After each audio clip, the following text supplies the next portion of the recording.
But then again, what happens if Chelsea rise from the ashes and make us all eat our words?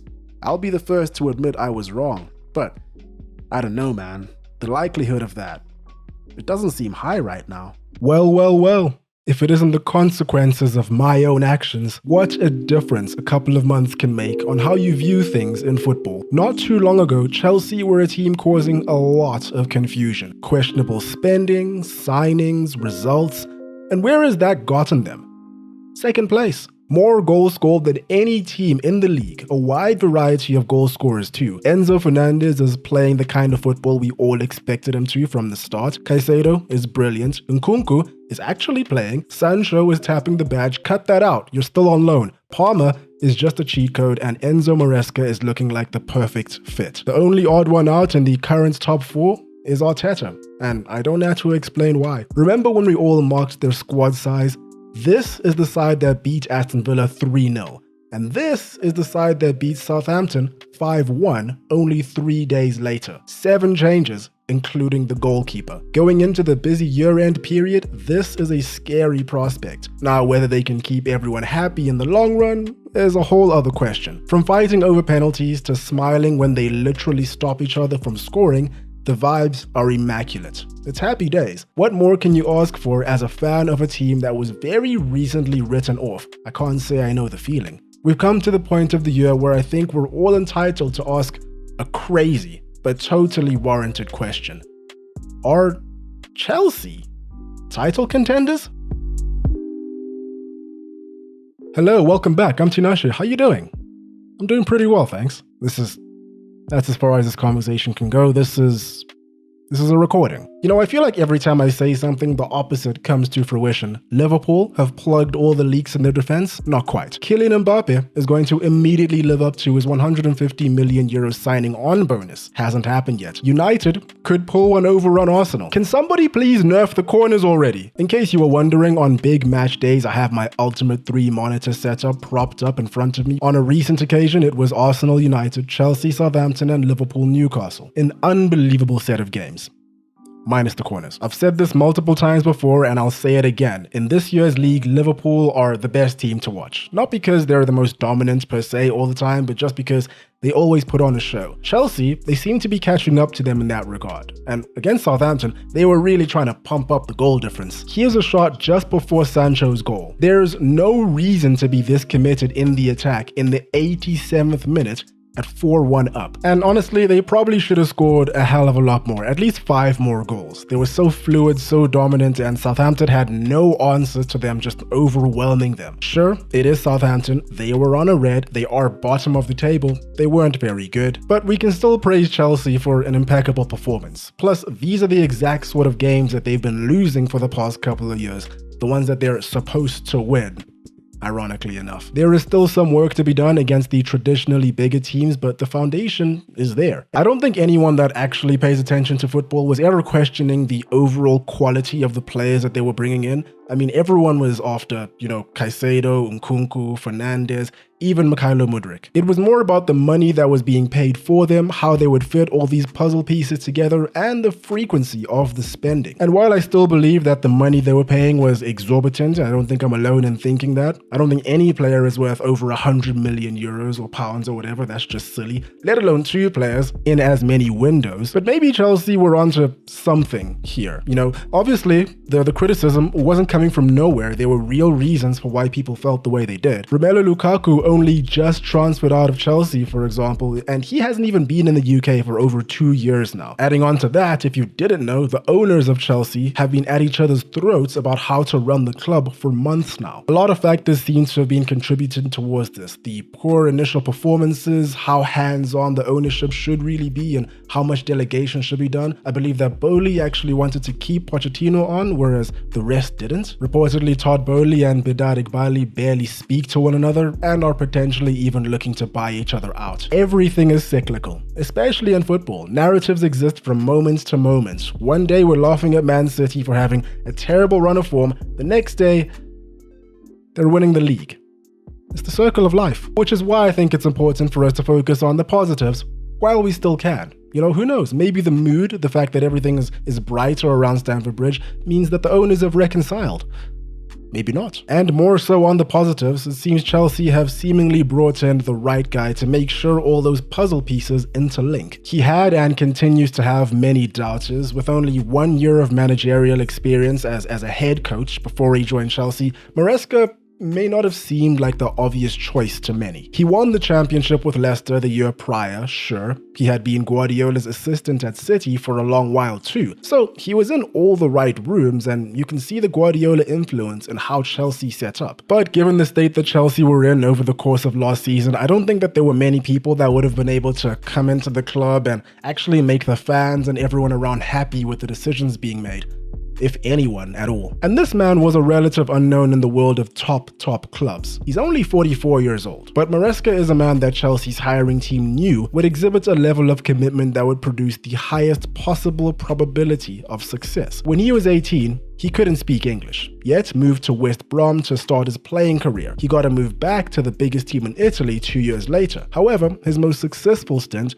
was as a player in Spain with Sevilla, 2 times UEFA Cups. Fast forward many years and he arrives at Leicester City as their head coach. They had just been relegated from the Premier League, and sure, he was working with a Premier League level squad, but there were problems and issues that needed to be addressed. Maresca reportedly slept at the club's training ground for 2 months when he joined to get a feel for the team he was representing. Hard to argue the effectiveness of this approach, because 10 months later, he won the league with them. Now we have Chelsea. Maresca's kept that desire for a connection with his constituents. After every home game, you can see him leading the team and applauding the crowd, and he just seems pretty dialed into what's going on.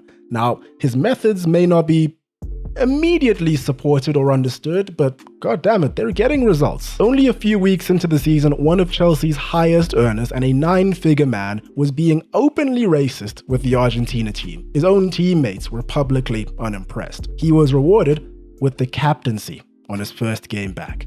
A strange decision. But I guess whatever your personal opinions of the guy and his actions are, don't really matter, because Maresca was making a statement here. He was outlining that he believed Fernandes was going to be able to lead the team, perform with the team, and probably made the rest of the players fall in line. And he's continued to do the same. In Reece James's absence, Fernandes has captained Chelsea in 9 out of 14 games he's played in this year's league. And while he did go through a bit of a slump, pretty recently actually, he's doing really well in this 8 role. He was phenomenal against Aston Villa, for example. Whatever's been going on behind closed doors, it looks like they've resolved the issues. Of all the players that are there and performing right now, all of them are really young. The average age of the squad is just under 24 years old. Compare that to the rest of the league, where the average age of most squads is just under 27. Chelsea's was actually a lot higher last season, but that was thanks to Thiago Silva. But he played like a 20-year-old anyway. He kept the ship afloat so they could be doing what they're doing right now. I think they could really do with a player like that right now, considering how young everyone is. Of course, all these players, or a lot of them, will be around for a long time. Those long 8-year contracts that we saw so much news about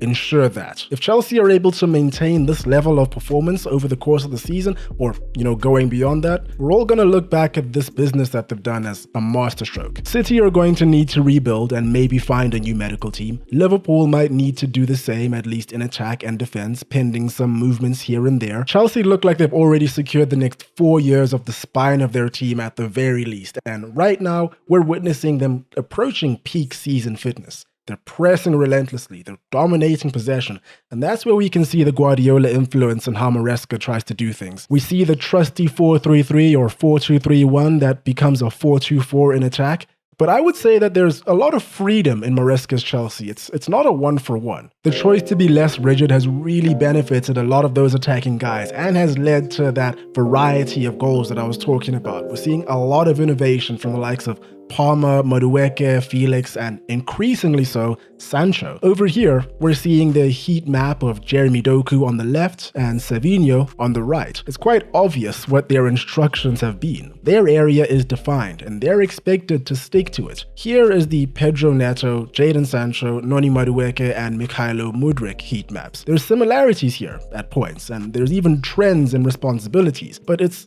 kind of all over the place. Moises Caicedo is definitely that midfield general that can win you titles. He passes the eye test for what a DM should be, but he excels in almost every advanced metric pertaining to passing, defending, and more amongst defensive midfielders. Pep Guardiola isn't generally known for getting things wrong, but I'm sure he has his own thoughts on whether he maybe could have handled the Palmer situation a little bit better. To be entirely fair to him, Foden was looking the more polished at the time, and Palmer has shown that he works best in a system that allows him the freedom to take risks. He would not have been allowed the same freedom at Man City, we know that as a fact. Only his second season in the league and he is a known threat. Defenses are doing all that they can to stop him from doing what he does best. Last year under Pochettino, he was basically Chelsea's only reliable avenue for piercing the opposition. When he was locked out, the whole team was locked out. That's no longer the case. The stats say he's getting locked out more and more. He's scoring less goals on average. He's completing less dribbles and attempting less dribbles.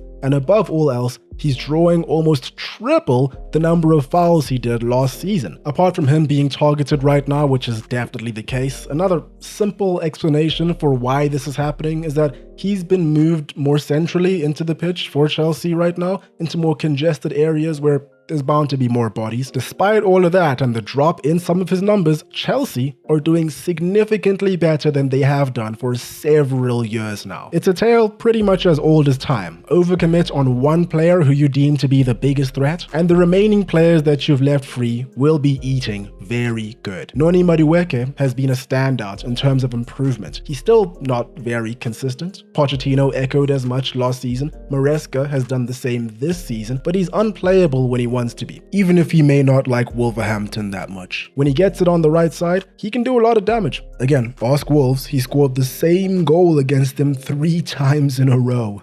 That's tough. João Felix may never live up to the expectations that everyone had for him, and I think that's not to be taken super negatively. I think that says a lot more about everyone's expectations of the guy than about what he could actually do and, the responsibility that was thrown on him at such a young age. Despite that, he's looked sharp every time I've seen him. Christopher Nkunku is finally fit on a somewhat consistent basis. He's actually Chelsea's top goal scorer right now with 12 overall. Can you believe it? That stat is a little bit misleading because most of his goals have come from the Conference League. He's had 13 appearances this season, but mostly cameos. Cole Palmer and Nicholas Jackson, who he's essentially competing with for starting spots, have both played almost 1,000 more minutes than him in the league. He's only played a full 90-minute game in the league one time, and it was against Southampton, the bottom team in the league. To be fair, he did get a goal and an assist. And regardless, positives, right? All of this is an improvement on last season where he barely even played. But this goes back to what I was saying earlier on in the intro. What happens if he returns back to peak form and goes back to playing how he was at RB Leipzig? Do you really think he's going to be happy with playing second fiddle and being a supporting player? Nicholas Jackson's work rate has never been questioned. I don't think so, at least. His off-the-ball work has always been phenomenal. Now, he's adding goals to the equation and finally repaying that trust that Chelsea's had in him. I'm still not very convinced that he's the guy that Chelsea need to take them to the land of trophies just yet, but the theme of this video is that I've been wrong before, and I will be wrong again. What used to be his problem was that he just simply could not finish when he got into attacking areas and really good positions. Well, he's gone ahead and bagged 8 in 13 games this season. But I wouldn't say he's shaken that trend just yet. He's still very wasteful when you look at him and actually use the eye test, which is why you need to watch games, because what I'm about to say is going to contradict the stats. FBref has him as overperforming his expected goals, 0.61, versus actual goals, 0.7. But actually watching him makes you wonder, For example, against Aston Villa, Martinez gives him the ball on one occasion and he can't finish. Twice more I counted him in front of goal, he doesn't hit the target. The next, he takes more touches than he needs to. But then again, he had a goal in this match and Chelsea won 3-0. What's there to complain about? He buries much harder chances, such as this one in Chelsea's 2-1 win over Leicester. He harries the defender and then uses a deft touch to take it past him, basically creates the opportunity for himself and drills it in the net with this outside the foot shot. The way he's playing right now, it's hard to say that he doesn't have a high ceiling. I'll admit that I'm just a little bit of a hater and I might take a bit more convincing.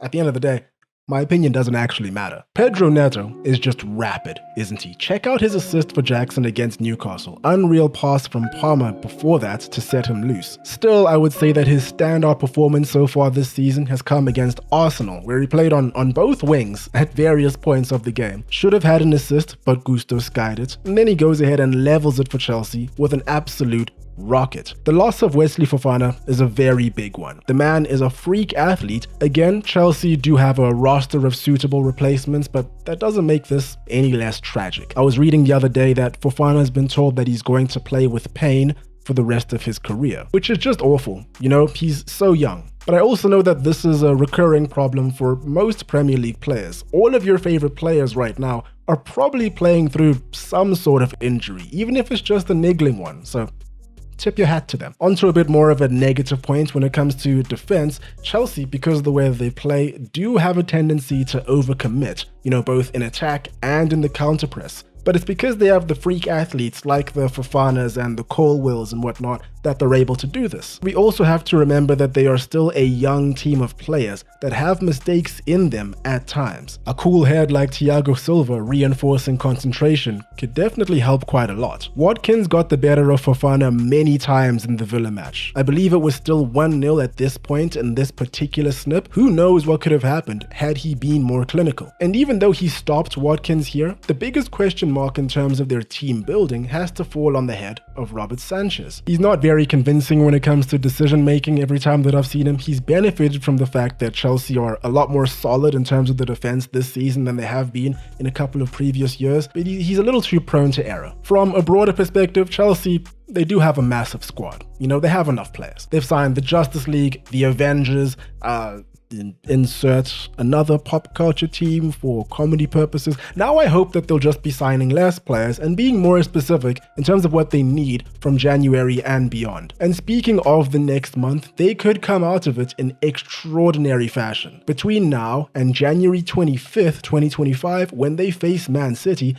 they don't face any current top 8 teams other than Fulham. As we've seen, they're currently winning all the games that they're supposed to. By that time, they could have solidified their position as Champions League contenders, maybe even league contenders. Or they could have had a massive collapse. I'm not good at predictions, but I doubt the latter will happen. Surely not, right? Surely not. And there we have it. Let me know what you guys think about Chelsea, their prospects moving forward. I'll probably do a match reaction for their match against Spurs coming up soon, so I'll catch you there. That's all for me today. Hope you guys enjoyed. Hope you're having a great day. Cheers, and I'll catch you in the next one.